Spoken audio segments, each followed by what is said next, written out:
ఇదే అంశానికి సంబంధించి మరిన్ని డీటెయిల్స్ మా ప్రతినిధి రవీందర్ అందిస్తారు. రవీందర్, దాదాపుగా ఎక్కడ చూసినా ఇదే అంశంపై చర్చ జరుగుతుంది. ప్రభుత్వం గ్యారంటీలని చెప్పి అభద్రతా భావంతో ఇవాళ తప్పించుకునే ప్రయత్నం చేసింది. ఉమ్మడి నిజామాబాద్ జిల్లా వ్యాప్తంగా ఇవాళ పోలీస్ బందోబస్తు నడుమ సభలను ఏర్పాటు చేశారు. సభలకు పోలీసులు పహరా కాచారు.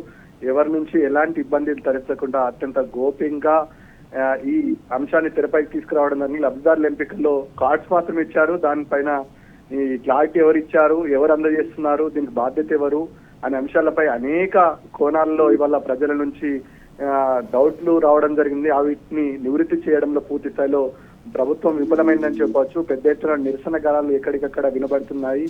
లబ్ధిదారుల లిస్టు అందుకున్న వారు కూడా సంతోషంగా లేని పరిస్థితి. అసలే గ్యారంటీ లేని ప్రభుత్వం ఇది. ఏదో కాగితం చేతిలో పెట్టారు, రేపు పొద్దుగల్లా ఎవరికి అడగాలి? దీనికి బాధ్యత మండల స్థాయి అధికారులు వహిస్తారా, లేకపోతే జిల్లా స్థాయి అధికారులు వహిస్తారా, లేకపోతే ముఖ్యమంత్రి వహిస్తారా అనే విషయం పైన క్లారిటీగా ఇవ్వకపోవడంతో ఏదో కాగితం చేతిలో పెట్టేసి వెళ్ళండి అని ఎంతసేపు సభను ముగించుకొని బయటపడాలనే ప్రభుత్వంలో ఉన్నటువంటి పెద్ద మనసుతో పాటు అధికారులు కూడా ఎక్కడ చూసిన అదే పరిస్థితి పైన ఆందోళన వ్యక్తం చేసిన సందర్భం ఉమ్మడి నిజామాబాద్ జిల్లా వ్యాప్తంగా స్పష్టంగా కనబడ్డది మనకు. Mamata. Right Ravinder, thanks for updates.